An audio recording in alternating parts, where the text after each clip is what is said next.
Мало кто может устоять перед дыней с ее восхитительным ароматом, сладким вкусом, сочной мякотью и способностью утолять жажду. Однако не все знают, какое влияние этот фрукт оказывает на здоровье.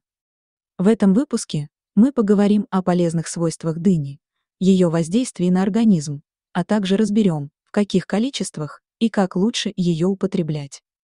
Обязательно обсудим ситуации, когда стоит проявлять осторожность при ее употреблении, чтобы избежать возможного вреда. Прежде всего, дыня – это ценный источник важнейших витаминов и минералов.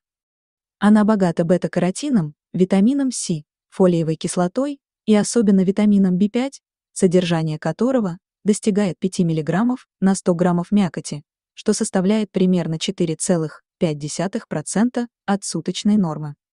Витамины-антиоксиданты А и С, содержащиеся в дыне, оказывают благоприятное воздействие на кожу, ногти и волосы, укрепляют иммунитет и способствуют улучшению общего самочувствия. Кроме того, во всех сортах дыни содержится значительное количество железа, необходимого для профилактики анемии. По его содержанию дыня лишь немного уступает яблокам. Поэтому регулярное употребление дыни помогает сохранять бодрость и активность, предотвращая такие состояния, как слабость, усталость, бледность и одышка. Поэтому, если у вас низкий уровень гемоглобина, дыня может стать вашим союзником. Она также способствует ускорению обмена веществ и надолго сохраняет чувство сытости.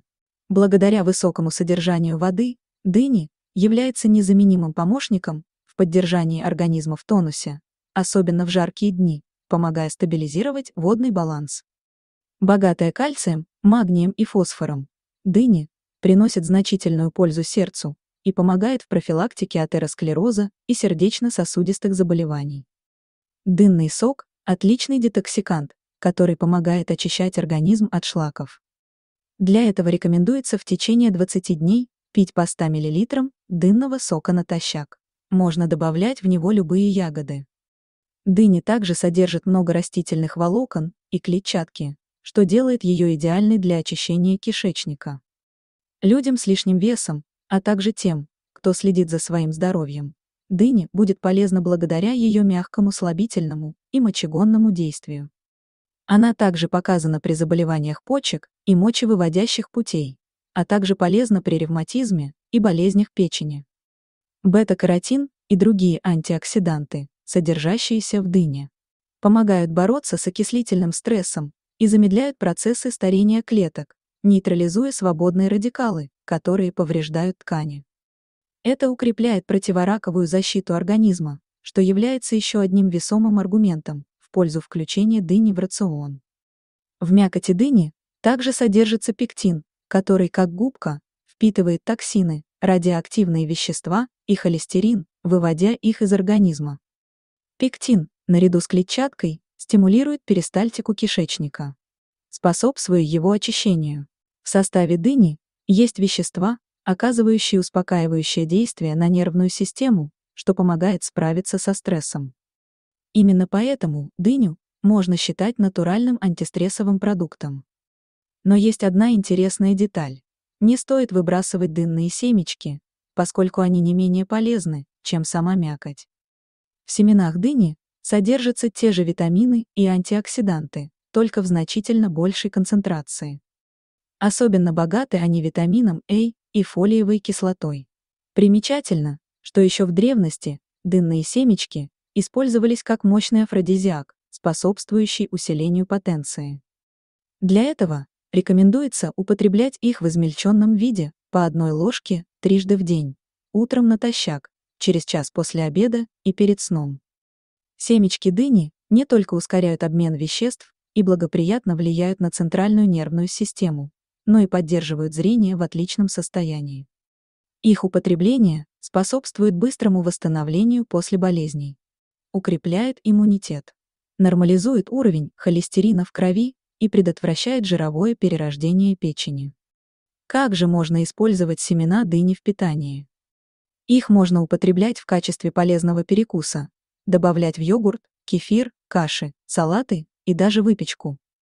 Высушенные семена могут храниться в сухом и темном месте до полугода, что позволяет использовать их по мере необходимости. В народной медицине дынные семечки применяются как средство для очищения организма, так как они стимулируют работу желудочно-кишечного тракта, поддерживают здоровье почек и способствуют оздоровлению печени. Семечки дыни также применяются для лечения заболеваний дыхательных путей, включая бронхиты. Содержащиеся в них вещества способствуют разжижению мокроты и ускорению ее выведения. При сильном кашле рекомендуется принимать напиток из дынных семян, который помогает улучшить отхождение слизи. Для его приготовления семена сушат, измельчают в кофемолке. Смешивают 1 часть полученного порошка с 8 частями воды, затем тщательно растирают, процеживают и добавляют немного сахара для улучшения вкуса. Этот напиток нужно пить по 50 мл несколько раз в день за 20-30 минут до еды. Такое средство поможет уменьшить раздражение в горле, смягчить кашель и ускорить выведение мокроты. При проблемах с предстательной железой и задержке мочи может помочь отвар из дынных семечек на молоке. Для его приготовления 250 мл молока доводят до кипения с добавлением столовой ложки семян дыни, затем оставляют настояться при комнатной температуре в течение 30 минут. Отвар рекомендуется принимать по полстакана 2 раза в день перед обедом и ужином. Если вас беспокоит цистит, можно приготовить отвар из 1 чайной ложки измельченных семян дыни, залитых 250 мл только что закипевшей воды в соотношении 1:3 и кипятить на слабом огне в течение 10 минут. Принимать этот отвар следует по 100 мл 1 раз в день. Кроме того, отвар семян дыни можно использовать для ухода за кожей и волосами. Его применяют для умывания, ополаскивания волос после мытья, а также для ванночек для рук и ногтей. Чтобы приготовить это средство, нужно залить столовую ложку семян стаканом кипятка, снова довести до кипения и варить на слабом огне в течение 3 минут. Затем отвар следует остудить и процедить. При употреблении дыни важно учитывать противопоказания. Например, семечки дыни нельзя употреблять при язвенной болезни желудка и двенадцатиперстной кишки, гастритах с повышенной кислотностью, а также при заболеваниях селезенки.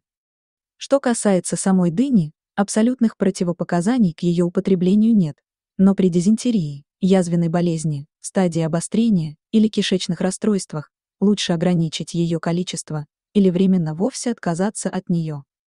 Стоит помнить, что дыня – продукт с низкой калорийностью, всего 34 килокалории на 100 граммов, но с высоким гликемическим индексом – 65, а у более сладких сортов – до 70.